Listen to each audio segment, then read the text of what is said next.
Hello everyone, so in this video, we're going to be reviewing Learna AI. So if you don't know what this is, it is basically an app or an AI that helps you learn a language. And as you can see, we have found a website here, medium.com, that reviews, which gives us a review and an overview of Learna AI. So they'll go over their pricing. So a monthly plan is $5 and the annual plan is $31. So the limitations of Learna. So the limitations, is that it is AI reliant and lack of structured courses, limited focus, not ideal for advanced learners, and yeah, that's basically it. So that's basically the limitations of Learna.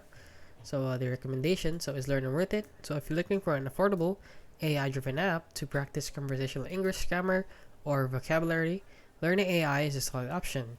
However, if you want to learn advanced English, Learna AI is not very ideal since it is only there for a basic English learning.